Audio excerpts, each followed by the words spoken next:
यतो धर्मः ततो जयः। आज भारतीय ज्ञान परंपरा की कड़ी में बात एक ऐसी किताब या ग्रंथ की जिसने न केवल अपने रचना काल में ही दो समुदायों या संप्रदायों के बीच कट्टर धार्मिकता को समाप्त करने में अहम भूमिका निभाई, बल्कि आज भी वह ग्रंथ इन्हीं दो समुदायों के लिए उतना ही प्रासंगिक है जितना कुछ और। जी हाँ, आज हम बात करने जा रहे हैं धार्मिक सद्भाव के नायक दारा शिकोह की और दारा शिकोह द्वारा रचित मज़्म उल बहरैन या समुद्र।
था जिसने धार्मिक एकता को समझते हुए मुगल शासन परंपरा में अकबर के बाद उससे भी अधिक दूरदर्शिता के साथ सनातन धर्म की उत्कृष्टता को न केवल मौलिक रूप से स्वयं समझने की कोशिश ही की, बल्कि वेदांत या गूढ़ ज्ञान से अन्वित उपनिषदों का अनुवाद भी संस्कृत से फारसी में करवाया और इस अनूदित उपनिषद संग्रह का नाम उसने दिया सिर्रे अकबर अर्थात गूढ़ रहस्य। ज्ञान परंपरा के महत्व को समझते हुए दारा शिकोह ने न केवल संस्कृत ग्रंथों का अनुवाद ही किया, बल्कि संस्कृत वाङ्मय में निहित धर्म से संबंधित उत्कृष्टतम विचारों को कुरान और हदीस के साथ जोड़ा और एक नए धर्म समन्वयक साहित्य की सर्जना की जिसका नाम था मज़्म उल बहरैन। इसका ही अनुवाद शब्दशः संस्कृत में हुआ समुद्र संगम के रूप में। संगम दो समुद्रों का, और वे दो समुद्र थे सनातन या सिद्धों का धर्म और इस्लाम धर्म।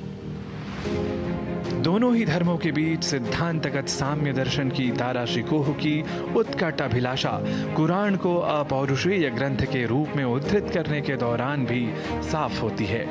अपौरुषेयश्च ग्रंथोस्माकं सिद्धानां वेद इत्युच्यते। दारा शिकोह ने उपनिषदों का और भारतीय ग्रंथों के जो संस्कृत के विशेष ग्रंथ हैं उनका, भगवद गीता का और कुरान में जो समानताएं हैं, जो एक जैसी बातें हैं, भारतीयता को पूरी तरह से समर्पित करना चाहते थे समाज में और धार्मिक एकता को कायम करना चाहते थे। जैसे बड़े बड़े समुद्र एक में ही मिल करके सब एक महासमुद्र बने हुए हैं, तो उस तरह से हम अपने मानवीय चेतना को इन ग्रंथों के माध्यम से जागृत रखें। इन सब के अतिरिक्त एक तटस्थ आलोचक की भूमिका का निर्वाह करते हुए समदर्शी दारा शिकोह ने कुछ एक दार्शनिक विषमताओं को भी अपनी इस विशेष किताब समुद्र संगम में 22 विभागों में पिरोया। समानता के क्रम का निदर्शन ब्रह्म के अतिरिक्त माया के वैचारिक स्वरूप को इश्क कहने में चिदाकाशाद इश्क इति पदार्थो भूत, सोहम को हु अल्लाह व तत्त्वम को अल्लाह हु के रूप में स्वीकार करने में होता है। फिर अल्लाह के 99 नाम और ईश्वर के सहस्राधिक नामों की परंपरा की समानता, खंड प्रलय